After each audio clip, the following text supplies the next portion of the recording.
What we're going to do today is I'm going to take you through the connection of how all of us, myself, Joe, all of us can actually make this happen. And rather than watching what's going to happen in the next 5 years and anticipating and trying to work out what that company name is, why don't we actually create it? Why don't we be part of it? I'm going to show you how to do that. This is important because we have a huge role to play. And so much globalisation, so much of our networks now will show how you can all play a part in this. So you've got to show me how much of a beautiful audience you are. Do me a favour. Close your eyes. Everyone close their eyes. Now raise your right arm in the air. Right up high, thank you. And with your eyes closed, everyone point north. Straight up. Everyone just point north.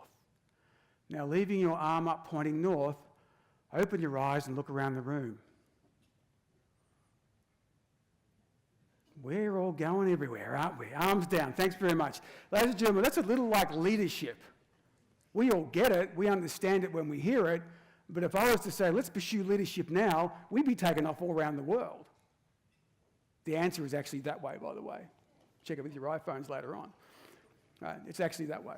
And that's what leadership is. So we're going to talk a little bit about how we can all get aligned and how we can go the one direction.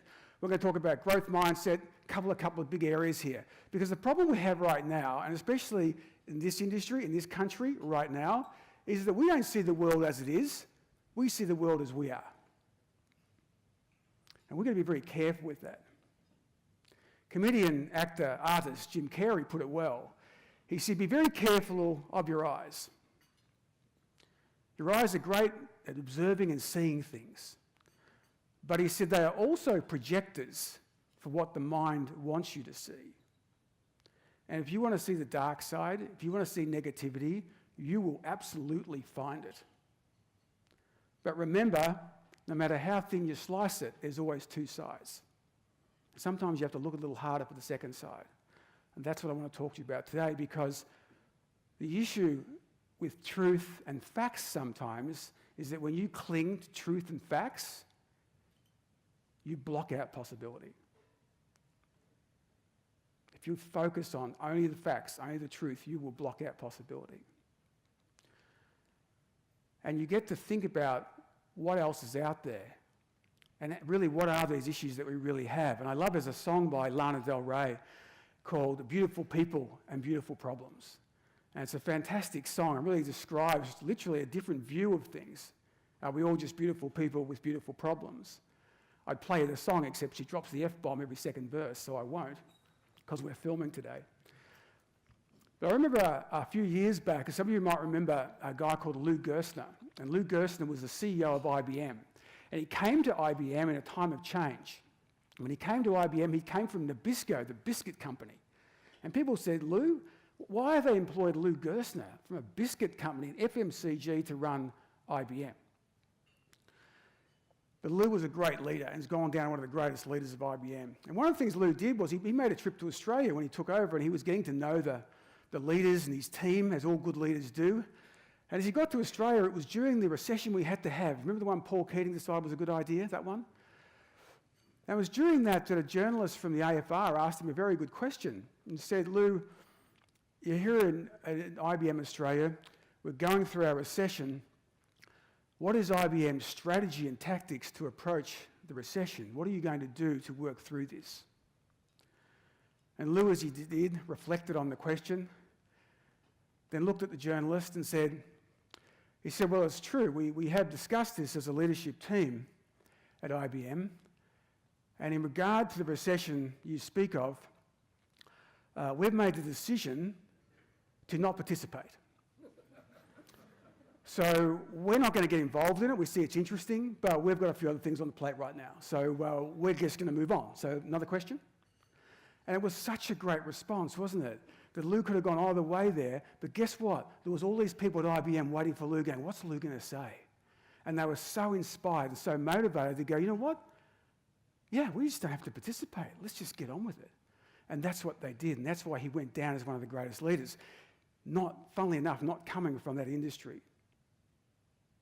Let's look at other people have done. These are other people, and I want to build on here what Joe talked about. Joe talked about Sir Isaac Newton. Let's put him up there. Sir Isaac Newton built on from great learning.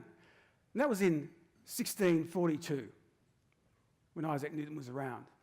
But then along came, in 1879, Albert Einstein, who looked at Newton's work and went, it's kind of interesting. But what about relativity? So, let's take that to the next level.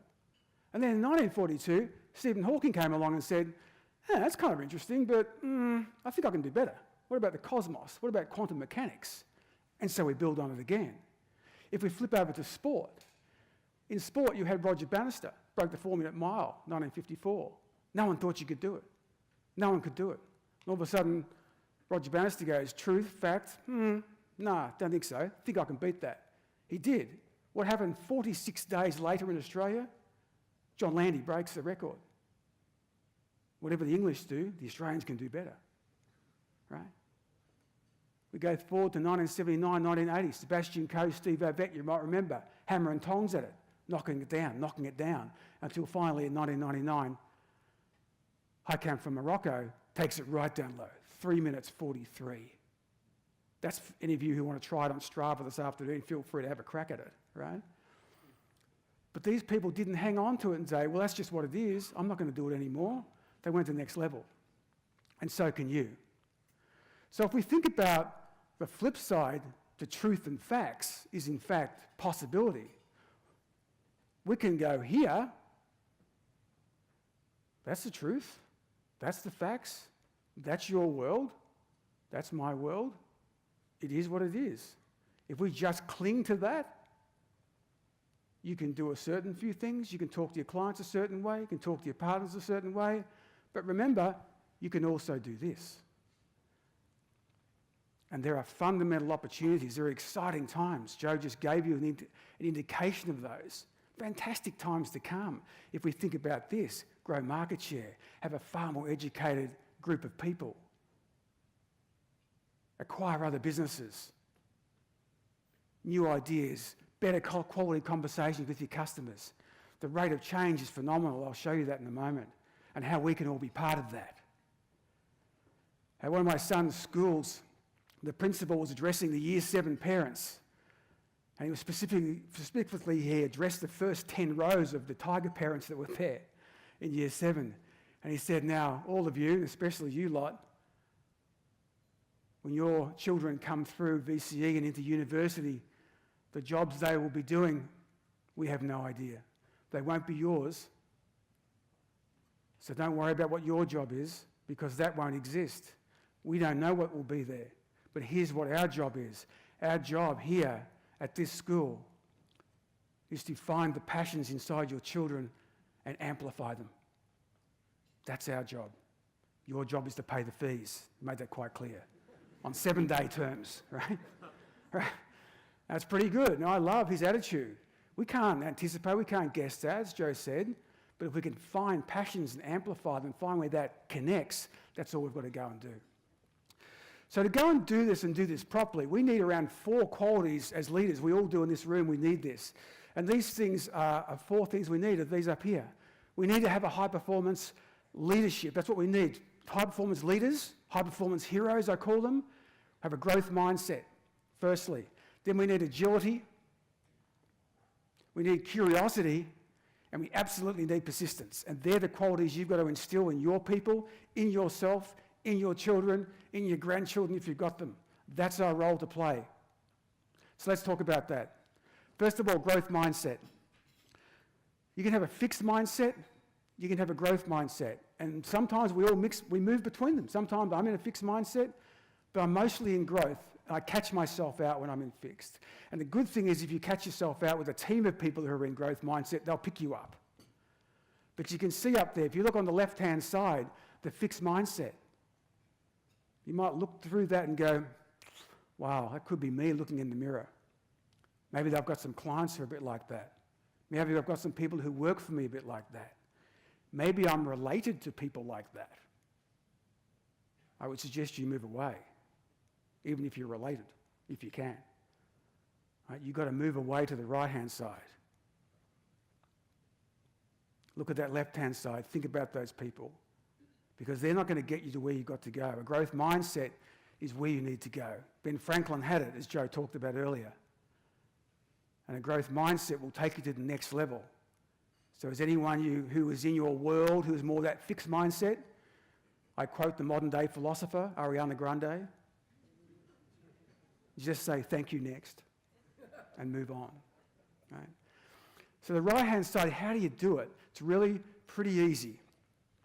If you use the acronym I like to use called BRAINY, and BRAINY is this: break it down whatever you want to change. Don't try and do everything. Break it down.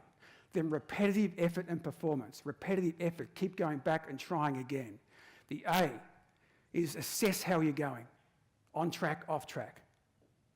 The I is investigate the best in the world. What do the best do? It's why you're here in the room. The N is never give up, and the Y is you got this because you've done it before.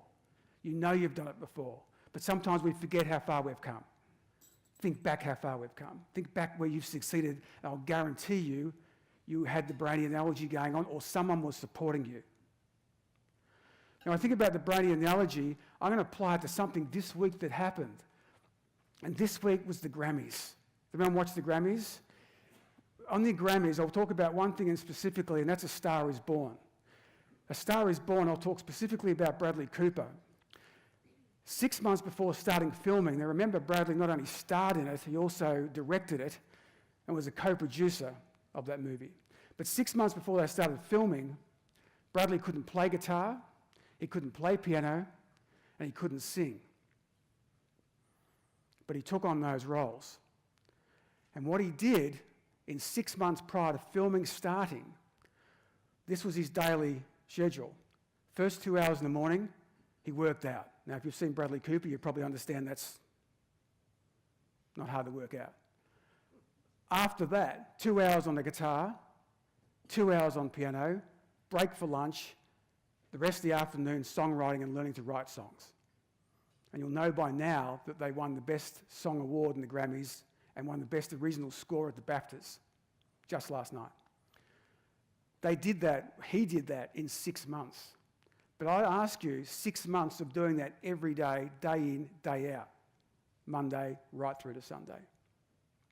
He applied growth mindset. He also got great help. He didn't do it in isolation, and that's the key. He had Eddie Vedder from Pearl Jam help him through the guitar playing and the on stage. And he had Lucas Nelson, Willie's son, help him with the songwriting. And obviously, he had Lady Gaga or Stephanie help him through the other performances and the co-songwriting. Get good people to help you when you can collapse time. Has anyone heard of Sarah Aarons? You probably haven't, but you should have, because Sarah Aarons is from Bentley in Victoria, and she was also a Grammy nominee last night for writing the song The Middle. And she's also worked with Demi Lovato. She's also got a growth mindset as well, and she's right here from Bentley, and no one's heard of her, right? Unbelievable songwriter. So the growth mindset can work anywhere. I'm right now just shifted my office because of technology, because of startups, because I want to get closer into it. So I've just moved to a new startup hub, right? I'm totally surrounded by it. I can learn from anybody. That's one of the big things you've got to have. You can learn from anybody. Microsoft has done probably the biggest shift in growth mindset. For those of you in large organisations thinking this is just for individuals, it is not. ANZ's gone down a fairly strong path on this, but Microsoft has done a great job over 3 years. I had a little bit to do with it in the early days. And what they've done is, through Satya Nadella, their CEO, they had to change the game and change it, shift it right up. And they did that. And one of the quotes I love from their CMO is this one here. We went from a culture of know-it-alls to a culture of learn-it-alls, which means they had to go, who's doing stuff better than us? What programmers, coders, what businesses, who do we need to partner with next? Because we've got this bubble happening, and we all get in little bubbles ourselves. We're going to bust the bubble out. We invite people into our bubble. Sometimes our bubble's exciting, it just needs more people, right? And that's what they did. But this whole thing is also, it's a lifelong pursuit. This quote here from the great cellist Pablo Casals. He was once asked at the age of 85, when most people are in God's waiting room, Pablo, why are you still practicing intensely for 4 hours a day, the cello, at age 85? And he replied, I think I'm finally making progress. I'm so close, right? And that's what it is. It is a pursuit, and it's more exciting to learn and grow this way. And we need to do this because let me tell you why we need to do this. It's because of this. Every day, today included, probably more so today, you're going to have around 60,000 thoughts go through this beautiful mind that you have. But here's the issue. 90% of them are the same ones you had yesterday, and 70% of them are negative. Yeah? That's why people don't change. It's why it takes time for people to change. That's why clients just don't react sometimes overnight when you can see the bleedingly obvious. That's just the way we are wired. That's a human trait we have. And if you think about it, who actually is really well organised and planned their week out? Who isn't planning on the weekend, like on Sunday or Monday morning? Who got there and started planning out what your week was going to look like? A few people do that? Excellent. I ask you this question. When you were doing that plan and that to-do list, and even the to-do list maybe for today, did any of you actually carve out an hour, put aside just to worry? Did maybe you put aside a couple of hours to go through your regrets over the last month? Or is that just natural? You and I both know that stuff is just natural. We don't have to program that. We are wired to worry. We're wired to hear the downside. So the thing about that is we have to fight that. We have to fight that with positive thoughts. We have to fight that to think about strategy. You may also have heard the fallacy that's around the 21 days. It takes 21 days to form a habit. Yeah, you heard that one? It's actually not true. It was true by the guy who said it, but in the Google sphere, it took off. Right? Dr. Maxwell Maltz came up with this plastic surgeon. It was true on observations he saw, but he didn't expect it to become a worldwide phenomenon. But more recently, the University College in London decided to test it. And what they've actually found is the average time for change to form a habit is 66 days. So it's 66 days. Now, it can go between 18 and 254 depending on what you're doing, but think of it as 66 days, which is really interesting. Who's heard of Michelle Bridges? Right? Michelle Bridges runs the 12-week change program. Work the numbers out. It's around 70 days to do it, right? That's why Michelle's done it that way. You can't do it in 21. Very rare to do the changes she's talking about. It's a big shift. So when you're making change, it's about an evolution, not a revolution. It's about watching progress. And if you're going to have a growth mindset, you've got to allow your staff to have that too. One of the most important things you can do is create margin for yourself and margin for your team. And margin is this. The margin is the difference between what you can do and what you are doing. If they're exactly the same level, you've got no capacity. You are run off your feet. You're not going to think strategically. You're going to walk out of here and go straight back to work flat out, and in 4 or 5 days' time, you might think, I was at a breakfast somewhere. I don't want you to do that. When you come out of here, go to your office, get on your iPhone, whatever you need to do, and log in an hour sometime in the next 5 days to think about what Joe spoke about and what you're going to do about it. Because if you don't, I'll guarantee you won't take action, and we need to take action. So do that. But also, I can tell you a secret about Joe. Joe has a big team, and Joe has a percentage of the week carved out for his team to think, to read, to be creative. As a leader, that's what he does. He role models that, but he also allows time for his team to do it. It's a great idea. I don't see enough people doing it, but there's a bit of an insight into how he actually works and runs his life. We need to inspire. There's no doubt about this. If you want to go fast, go alone. If you want to go far, get a team. But if you get a team, you better be inspirational. And when I say a leader, we're all leaders here. If you're leading your clients, if you're leading your family, if you're leading a team of people, they need to be inspired by you. And inspirational is not that hard. Sometimes you just need to be authentic, but we need to go and do it. And if you think of this great quote here, when we think about inspiration, we obviously think of Dr. Martin Luther King. I have a dream. What he didn't say was, I've got a 72-page PowerPoint deck and I'll email it round. Because great leaders do three things, and you can all do this. When you want to inspire someone, when you want to get them to do something different, three things you need to tell them and think about first. What do I want them to know? How do I want them to feel in here? What do I want them to do? What action do I want them to take? What do I want them to know? How do I want them to feel? What do I want them to do? If you can think about those three. Now, if you can't answer those three, for goodness sake, don't communicate. Wait. Get it right first, then go and do it. Because it's in these times of change, in these times of uncertainty that we have in the market right now, and especially in Australia, given recent Royal Commissions and the like, this is the time to step up for leadership. Not when times are good. Times are good, everyone can lead. Everyone's a rock star. But it's these times now that you can lead your clients. You're Melburnians, and I think one of the greatest leadership stories I know about is Richmond Football Club, and I'm not a Richmond supporter, but Trent Cotchin took the leadership at a great level when they were down. This is before they won the grand final, but in the same season, he was getting beaten up by the press. They were giving a hard time. But Trent Cotchin went inside, because here's the thing you've got to do, is if you can't lead yourself, you can't lead anybody else. The problem was Trent wasn't leading himself.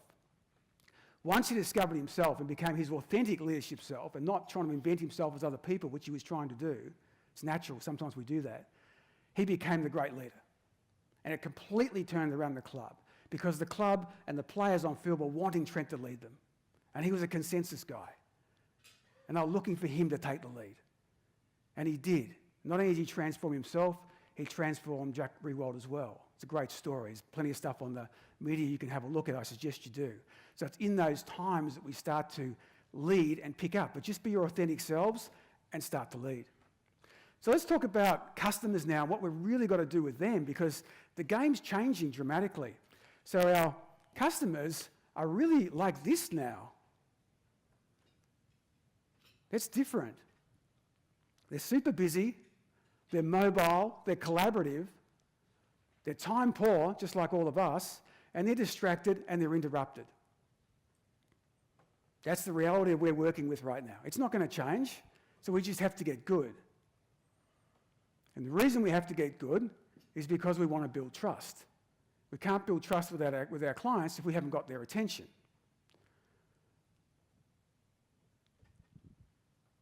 Right now, every day, you see around 3,000 marketing messages. 3,000 brand messages, marketing messages, you will see every day. You go, hey, that seems a lot. You sure? I'm sure, and so is Marketo, who came up with the data. The 3,000, though, is because your brain and your mind are so good, it just filters out.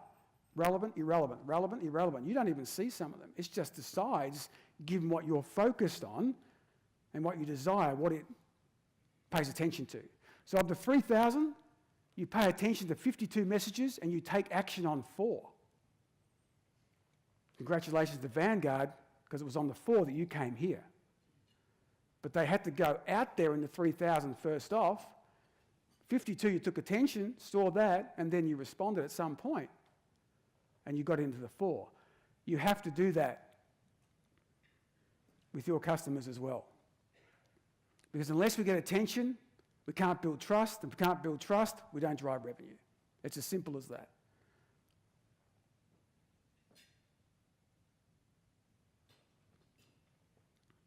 But here's the issue I see. This is 1980. This is what you did in the media space in Australia. It wasn't very hard to get a message across back then. Let me give you an ad tagline from 1980 and see if you can remember it. Anyhow, have a Whitfield, 1980, that's a long time ago, right? And you guys just reeled it off. Come on, Aussie, come on. Remember that? Yeah. Hi, Mum, you ought to be congratulated. Well done. Right? Remember that from 1980. It's a long time ago, but they stuck with us. And all those things drove the phone to ring, or they drove us into a store to buy something. But now it's a bit different. Now, we go to the phone first, because it's the window to the world. And that's just there on the screen is just an internet minute. I'm not putting the rest up because you can't forget about the rest on the previous slide, by the way. It's not an or, it's an and. You've got to do that and this. You just got to work out what works for your customers, what works for you. Just an internet minute. And I know what you're focused on. You're focused down there on the bottom right-hand side on Tinder. I can see it. 1 million swipes a minute, 18,000 matches, that's no ROI. Forget that stuff. Move on, right? Move on. But seriously though, how many of you have got your websites optimized for the mobile phone, for the smartphone? Because 52% of web access is via a smartphone today. And what the problem is here is I see too many organisations are still doing their marketing like it's 1980 or 1990. It's way moved on. So when you think about your marketing, is it more Duran Duran or more Cardi B? Because if it's more Duran Duran, that's a problem. It's got to be more Cardi B, more Travis Scott. I don't say I'm joking with those names because actually they are two very, very savvy marketers and you'd be pretty wise to have a look at what they're doing. That's what we need to focus on. If you're playing in the Asian market, you've got to be all over WeChat. If it's India or other parts of the subcontinent, you've got to be all over WhatsApp. You at least got to be all over LinkedIn. How many people are on LinkedIn here? Keep your hand up, you're over 1,000 connections. Well, here's the thing. The average is 750 now. At 750 quality connections is the average now. All right? So make sure you're connecting. Make sure you're getting up to speed with that because this stuff in social selling is not going backwards. Here's how you can use it. I got my Zinja card from one of the fintech neobanks. You might have heard of Zinja. Got my Zinja card in the mail. It's a glow-in-the-dark card. How cool is that? Unbelievable. So it's so cool, I photographed myself with it, put it on Instagram. It gets picked up by the Zinja team. This is interesting about social media. It is not one way, it's back the other way as well. They liked it, made a couple of comments, and then they rang me, right? Clicks to bricks, and said, hey, Rob, what's your address?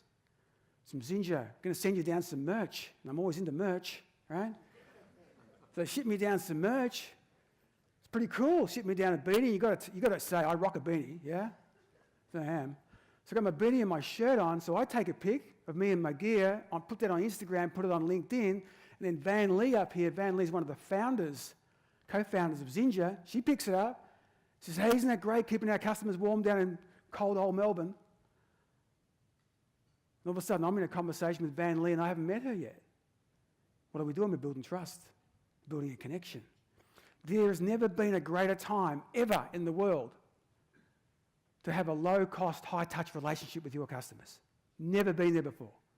It's such an exciting time if you're a marketer. So what do you got to do? If you're into relationship management, you're in the marketing sales space, there's a few things you got to do. Only 4 though. Firstly, you got to learn how to connect with your customers.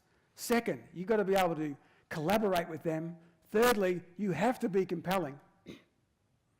And fourth, you got to continually calibrate. Connect, collaborate, be compelling. You be compelling because you're giving them insights and perspective. My wealth advisor gives me insights and perspective.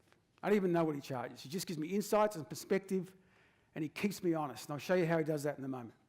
But let's talk about trust, because you can't do this without trust. I'll give you the trust equation, what I call my trust equation for 2019 and beyond.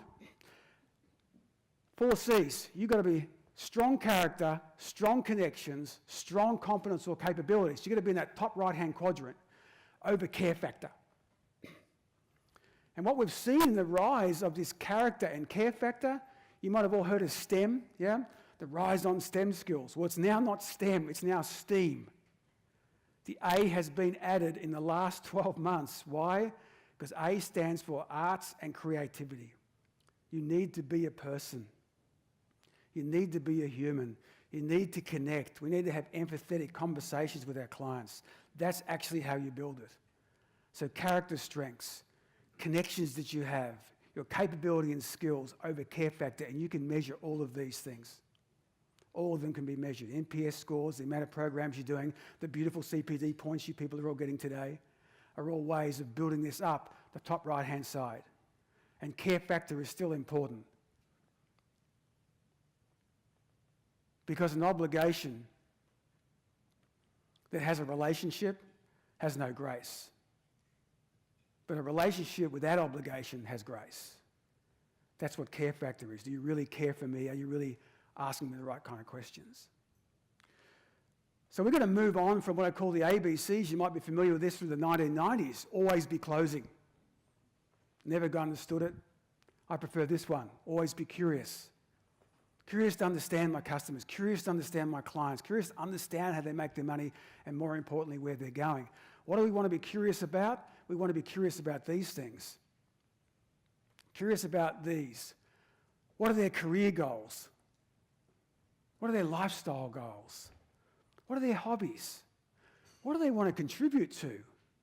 What are they contributing to? When you have this information, put it in the CRM. And that's how my wealth advisor says, hang on, Rob, you said you wanted to do this, this, and this, and now you're talking about doing ABC. He holds me accountable. And believe me, I need to be held accountable, right? But I enjoy that because he's adding value and insight and perspective. My wealth advisor is an awesome listener as well. And an awesome listener is someone who can listen with empathy, not listen for someone to shut up so they can say what they're going to say anyway. There's a big difference. So we've got to get better at doing this. We need to understand this about our clients. Not only our clients, understand this stuff about your staff. If you've got people working for you, do you truly understand this about your own people? I'm going to say it. Do you actually understand this about yourself? Have you sat down at least annually and actually done this for yourself? And there's another really important question. Legacy. What is the legacy you want to leave? What is the legacy your clients want to leave? What are they aiming to do? Have you even had that conversation? This conversation is dramatic. This conversation about legacy is bigger than I thought. I was in California in December, and I got to come across a couple of people and find out about how they formed a company, a really innovative, interesting company in manufacturing that's in California. And Joe would tell you that's not a great business to go into. He wouldn't have been an investor, I can tell you. Automotive manufacturer in California. But the people, the two founders who brought this together, did this because they asked themselves the question, what is our legacy? What do we want to leave behind? And one of the people, I couldn't believe he actually was thinking about that. I thought his legacy was pretty much documented, but it wasn't. That's not what he cared about most. What he cared about was building one of the most exciting motorcycles for adventurous people all around the world. And those two people are two men, one by the name of Keanu Reeves and one by the name of Gard Hollinger. I'll let them tell the story. Can you play the video for me? Everything that we put into an arch has a story, has a function, has a responsibility. Watching the development of this production bike and the team, they are so thorough, almost maniacal, figuring out the best way to put this motorcycle together. The partnership with Keanu is this philosophy that we're going to do it and do it right.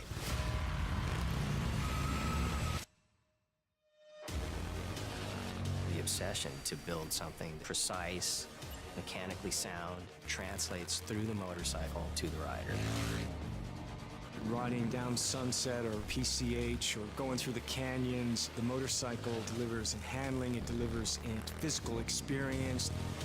You get on the throttle, it's there, all the way through the gears. You're going 130 and you got a big grin on your face. Keanu and Gard are so passionate. That is Keanu's legacy.